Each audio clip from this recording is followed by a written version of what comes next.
체제공의 유관악산기에 대해서 설명하도록 하겠습니다. 굳이 유관악산기 그러지 않고 유관악산기라고 한 건요, 끊어주기 위해서예요. 이게 이제 관악산이 아마 배경이겠죠. 자, 그런데 관악을 빼면 유산기예요. 원래는 이게 갈래 이름입니다. 그러니까 제목을 보고 갈래의 명칭을 우리가 살필 수도 있을 것 같아요. 그래서 이제 관악산이라는 곳을 갔다 오고 난 다음에 쓴 기록, 이렇게 이해하시면 조금 더 편하고요. 그 다음에 기행문이다 라고 정리할 수가 있을 것 같아요. 체제공은요, 우리가 이제 쉽게 익숙한 사람은 아니고 뭐라고 해야 되지? 조선 후기 문신이면서 정조 때, 영조, 정조 때 거의 정조의 스승 역할을 했던 그런 사람이다 라고 보시면 됩니다. 간단하게 거기까지만 갈게요. 자, 그럼 우리 한번 본문을 살펴보도록 하겠습니다. 자, 이건 기본적으로 3장 구성이에요. 처음, 중간, 끝 이렇게 들어갑니다. 내가 일찍이 들으니, 요게 기행문이라고 그랬죠. 수필이에요. 그러니까 이거는 서술자라고 이해하면 안 되고요. 작가 자신이라고 이해하셔야 됩니다. 내가 일찍이 들으니, 견문이네. 들은 거니까. 미수허목 선생은 83세 관악산 연주대에 올랐는데, 미수허목 선생? 허미수라고도 합니다. 호가 미수고요. 이름, 성은 허가요. 이름은 목이겠죠. 조선 후기 학자 겸 문신이고요. 그 다음에 글쓴이가 모델로 삼는 사람이다 정도로 이해하시면 됩니다. 관악산 연주대예요. 연주대는요, 연주봉입니다. 지금의 연주봉이고요. 자, 다른 건 없어요. 자, 걸음이 나는 것 같아서 사람들이 신선처럼 우러러 보았다고 한다. 내가 들으니 뭐뭐라고 한다. 간접인용이죠. 걸음이 나는 것 같아서 신선처럼 우러러 보았대요. 그러니까 산을 정말 잘 탄 거죠. 거의 뭐 등산. 여러분들 혹시 산에 오른 적이 있는지 모르겠어요. 그러면 산을 진짜 연세가 많으신 분 또는 아주머니들도 정말 잘 타요. 어떻게 따라가지? 못 따라가요. 저도 한번 따라가려다가 중간에 기절할 뻔한 적이 있었습니다. 자, 노령의 나이에도 몹시 건강하다. 관악산은 경기지방의 신령한 산이다. 왜? 관악산이면요, 저 아래 동네에 있는 거, 서울 한강 밑에 있는 거 아니에요? 근데 그게 왜 경기도예요? 서울이잖아요. 라고 하지 마세요. 당시에 서울은요, 자, 경복궁을 중심으로 동대문, 서대문, 남대문까지가 서울입니다. 그러니까 한양은 한강이 이북에 있어요. 이남에 있지 않아요. 그러니까 이게 경기지방이 맞아요. 자, 성현이 일찍이 논일던 곳이다. 한번 그 위에 올라가서 마음과 눈을 장쾌 시원하게 하고 통쾌하게 하고 선현을 태산처럼 사모하여 우러르는 마음을 기리고자 하였으나 선현? 누구? 허미수 선생. 오래전부터 생각은 있으면서 일에 얽매여 이루지 못하였다. 자, 글쓴이가 관악산을 오른 이유는 마음과 눈을 장쾌하게 하고 그 다음에 선현을 우러르는 마음을 기리고 싶은 거죠. 그래서 나는 산에 오르고 싶었던 거야. 근데 생각은 있지만 일에 얽매여 바빠.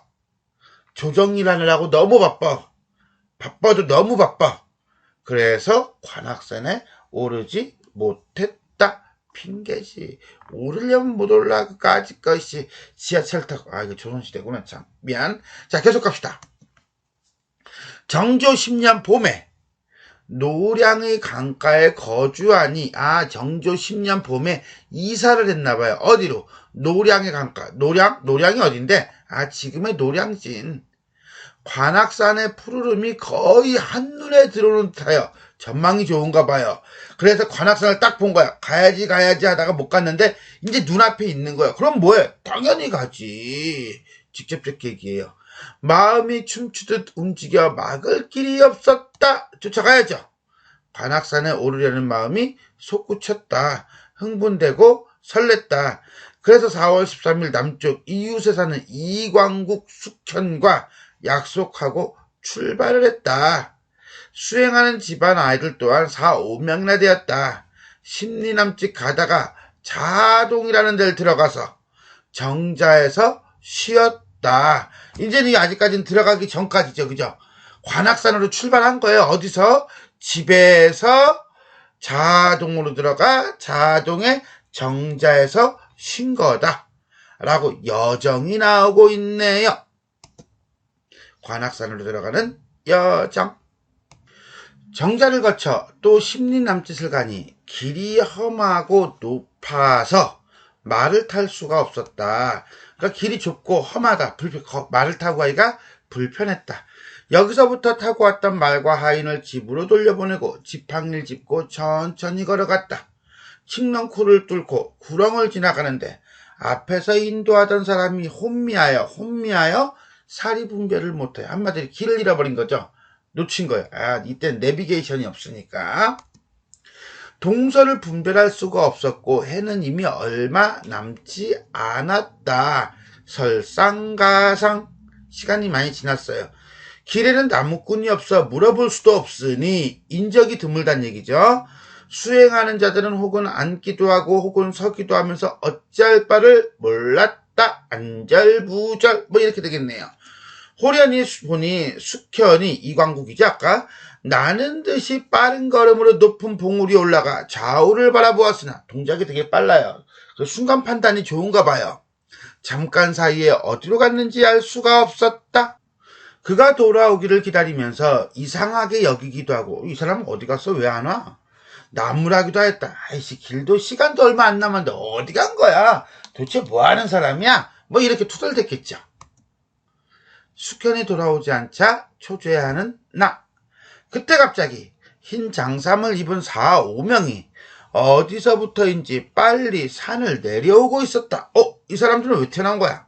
수행자들이 부르짖음에 좋아하기를 중이 온다라고 했다. 왜? 일단 자기가 이제 사람들을 에게 길을 물어볼 수도 있고, 그 다음에 중이 산에서 내려왔으니까 그 절로 가면 되니까. 아마도 뭐뭐인 것 같았다. 이건 추측이죠.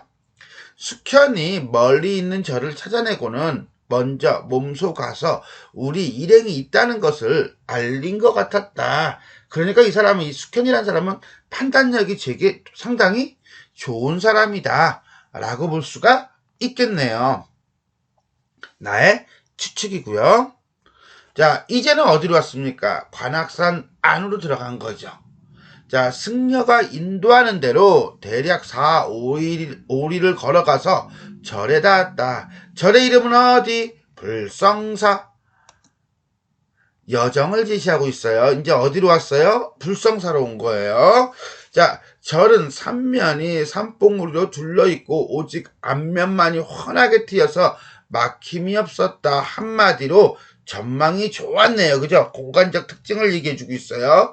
문을 열어놓으면 안지나 누나 천리를 바라볼 수가 있었다. 탁 트인 전망이란 얘기예요. 오케이? 이튿날 아침 시간이 변했나요?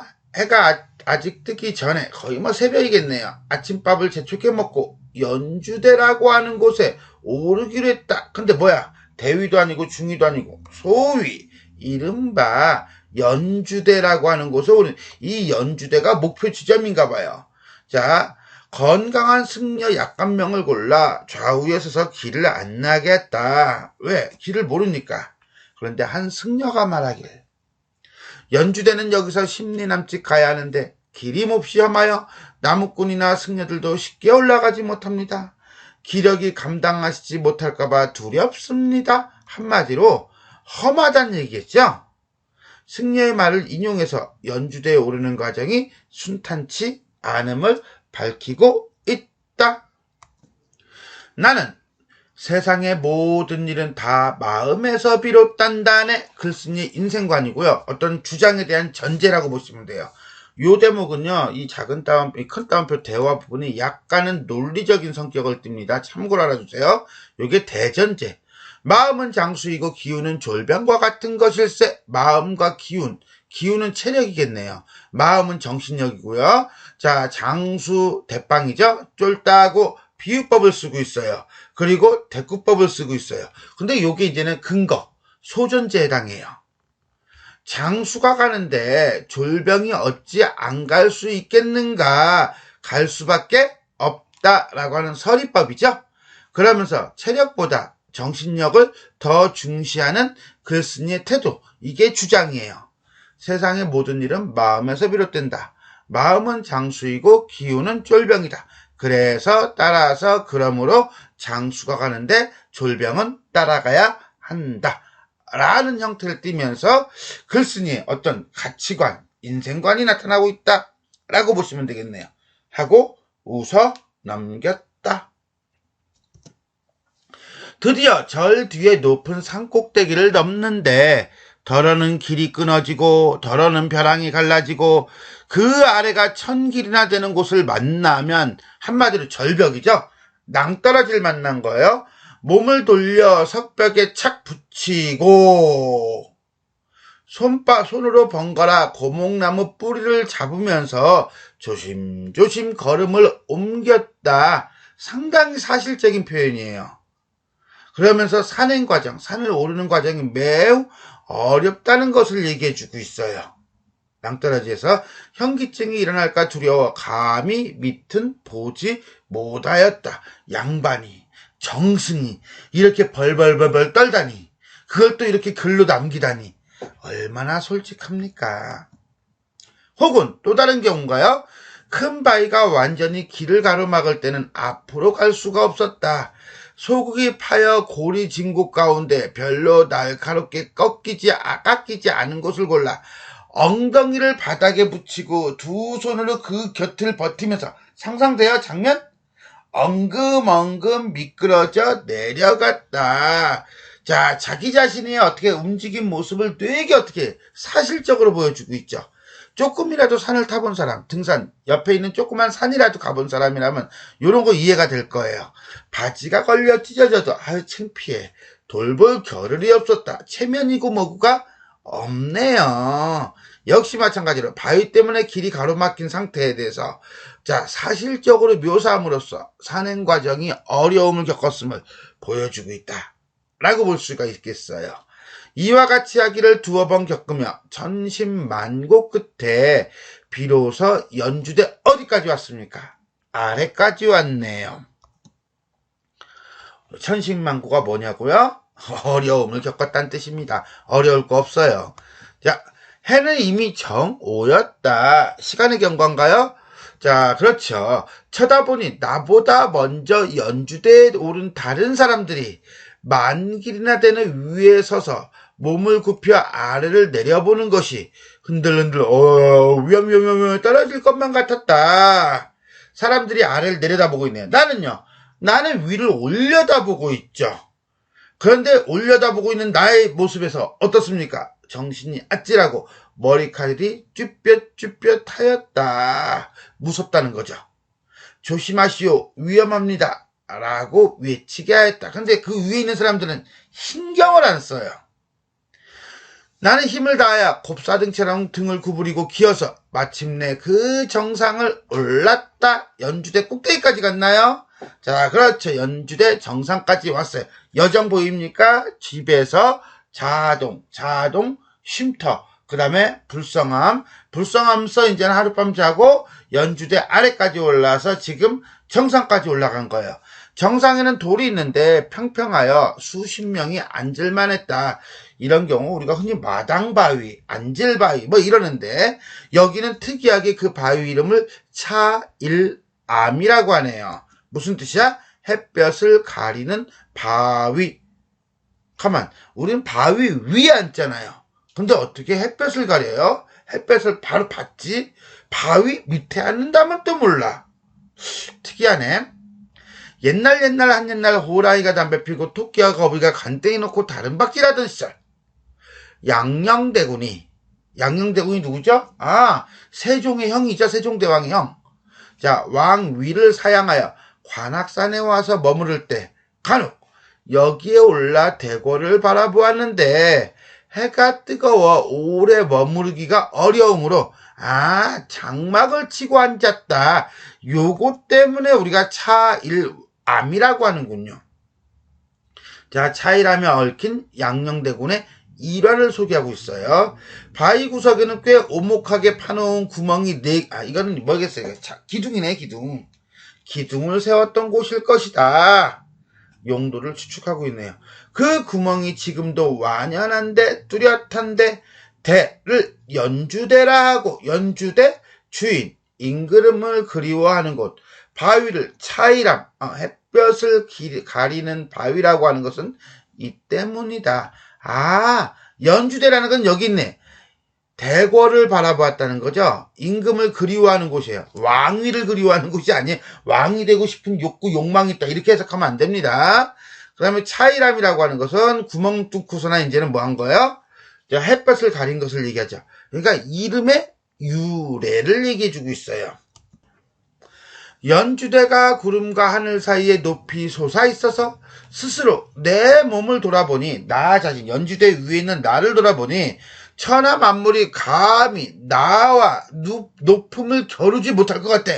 천하의 주변에 있는 모든 것들이 나한테 누가 높은지 한번 볼까? 라고 하지만 병신들 다 내 무릎 밑에 있어. 내 발 밑에 있어. 라고 그냥 기고만장해지는 거예요. 그래서 사방에 보이는 산봉우리들이 시시하여 비교할 것이 못돼 보였다. 한마디로 연주대가 주변에 있는 다른 산봉우리보다 비교가 안 될 정도로 높은 거죠. 거기에 내가 또 들어가 있잖아요. 5척, 7척. 내가 그 위에 더 높으니까 내 밑에 다 내 발 밑에 있는 거죠. 그러면서 가슴이 뻥 뚫리면서 뭐합니까? 기고만장해지면서 다덤벼! 뭐 이러는 거죠. 이런 걸 우리는 뭐라고 합니까? 호연치기라고 하죠. 오직 서쪽 끝에 쌓인 기운만은 한없이 넓고 아득하여 하늘과 바다가 서로 맞닿은 듯하였다. 자, 쫙 펼쳐져 있는 거예요. 끝이 안 보이는 거예요. 이런 걸 우리가 뭐라고 한다? 일망무제. 그래서 하늘이라고 보면 바다이고 바다라고 보면 하늘이니 누가 하늘과 바다를 분별하겠는가 감탄하고 있는 영탄법이에요. 몰라서 그러는 거 아니에요. 그리고 한양의 성과 궁궐이 밥상을 대하는 것 같이 매우 가깝게 분명히 보인다. 날이 맑을 때 갔나 봐요. 미세먼지 없고요. 황사 없을 때 간 거야 이거는. 매우 가깝게 보였다. 소나무와 잣나무가 고리처럼 둘러서 빽빽하게 들어찬 곳은 경복궁의 옛 대궐이라는 것을 쉽게 알 수가 있었다. 양녕대군이 오락가락 돌아보면서 마음속으로 그리워하던 일은 비록 100대 후래라도 그 마음을 상상할 수가 있다. 신하인, 작가도 신하잖아요. 임금을 그리워하는 마음은 양녕대군이 임금을 그리워하는 마음과 같을 거다. 이심, 전심 뭐 이렇게 보시면 될 것 같아요. 자, 끝부분인가요? 나는 바위에 기대어 시경에 있는 시를 낭낭하게 외워보았다. 기분이 좋았나 보다. 시경이라고 하는 건 시집을 막 시들을 모아놓은 책이에요. 자, 그런데 보통 어떤 거? 앞에 있는 내용 보니까 임금에 대한 그리움이네. 그러니까 연군지정과 관련된 거겠지 뭐. 산에는 개암나무, 진펄에는 감초불. 그 누구를 그리워하는가? 산에 있는 개암나무는 누구를 그리워하는가? 진펄에 있는 감초풀은 누구를 그리워하는가? 전부 다 누구를 그리워하고 있네요. 그 누구가 누군데? 후이즈 후. 서방의 아름다운 사람. 저 아름다운 사람. 미인. 미인을 그리워하네요. 우리 혹시 정철의 사미인곡이나 속미인곡이라고 하는 작품 배웠습니까? 거기서 미인을 우리가 아름다운 사람이라고 하지만 이건 누구? 사랑하는 사람 내지는 임금을 상징한다 라고 하는 것을 하면서 굴원의 시, 굴원이라고 하는 중국 시인의 시를 거론한 것을 들은 적이 있을 겁니다. 그 작품들을 배웠으면 여기서 미인이라고 하는 건 임금을 나타내는 거예요. 이에 숙현이 말하였다. 그 노랫소리에 그리움이 있습니다. 숙현은 이숙현이고요. 이 그리움이 뭔데? 연군지정이지. 임금을 그리워하는 것은 옛사람이나 지금 사람이나 무엇이 다르겠습니까? 다 똑같다. 충에는 시대의 변화가 없다.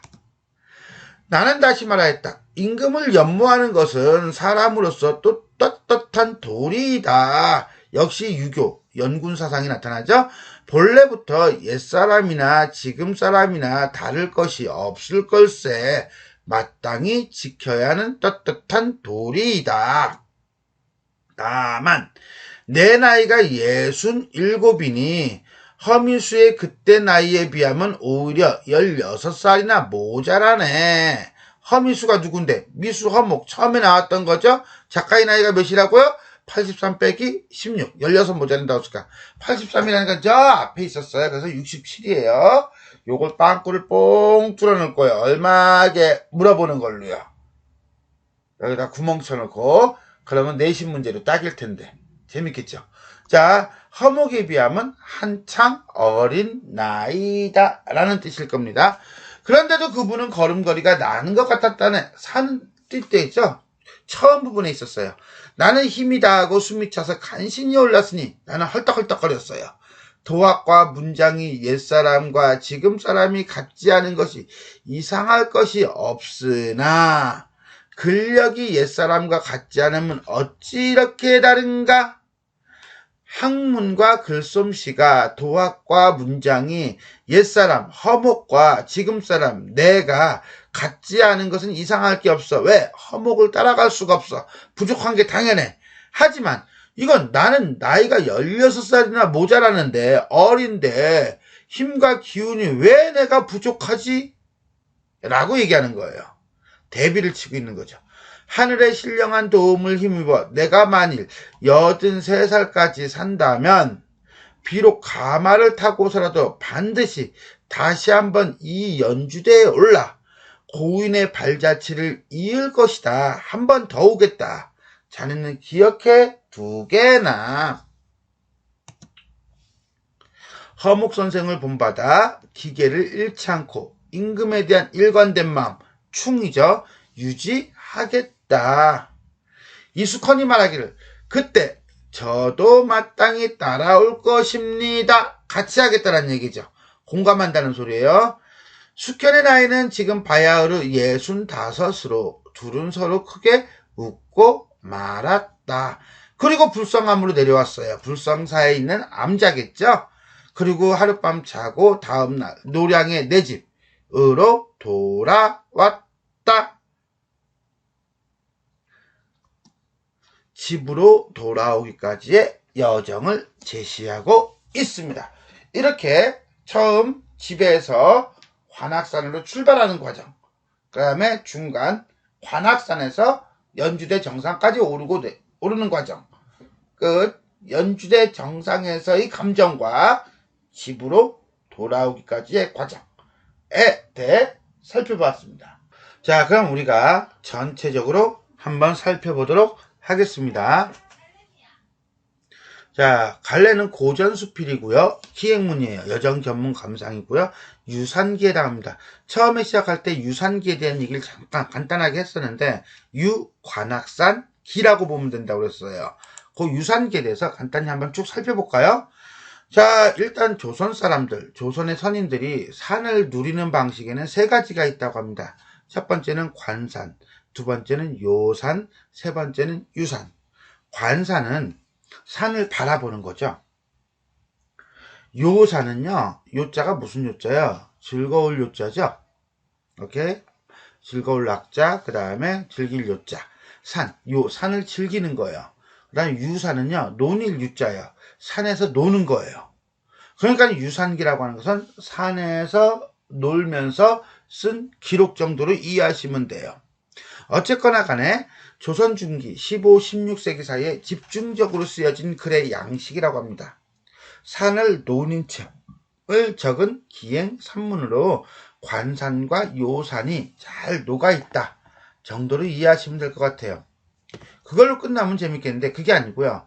그럼 이 유산기를 왜 썼을까? 라고 한다면은 산을 오른 이유를 봐야 돼요. 자, 조선 사람들이 산을 오른 이유는요. 생의 비밀을 풀 수 있는 단서, 풍류와 방랑의 매개, 유교적 이념을 제시하는 이상세계에 대한 구현을 위한 학습의 도장.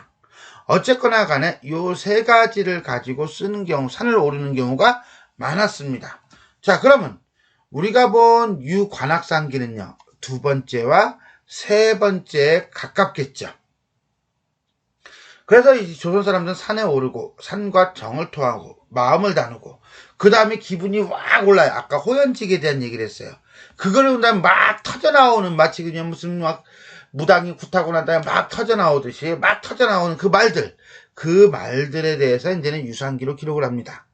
자, 산사랑을 통한 영감과 사적 도락, 영위하고 나아가 시대적, 공리적 정도를 지평한 기록물이다. 그럼 왜 썼는지는 알겠어요. 요것 때문에 썼다고 한다면 어떻게 썼느냐죠. 자, 어떻게 썼느냐고요? 유산기 내용은요, 대체적으로 유산의 준비, 실행 과정, 정리, 처음, 중간, 끝 이렇게 나옵니다.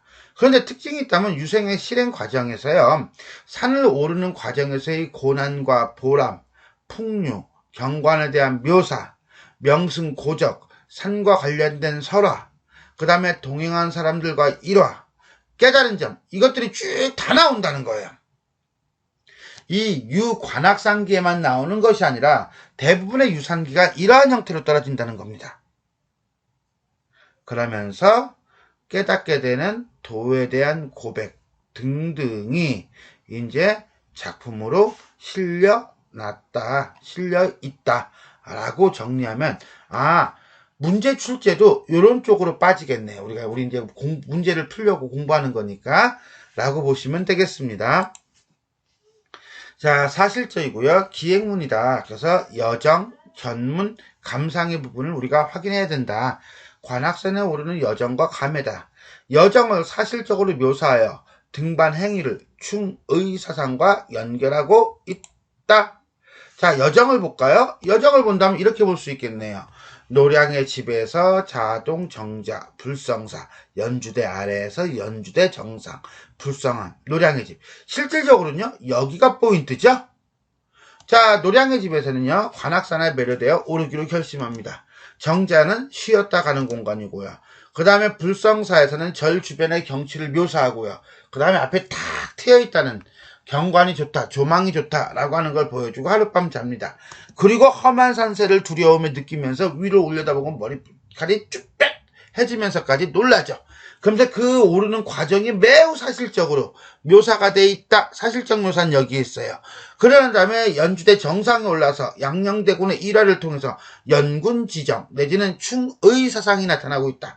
그리고 주변을 보면서 호연지기가 나타난다 라고 볼 수 있네요. 그러니까 결국 우리는 이 기행문에서는 요 부분이 포인트다 라고 보시면 돼요.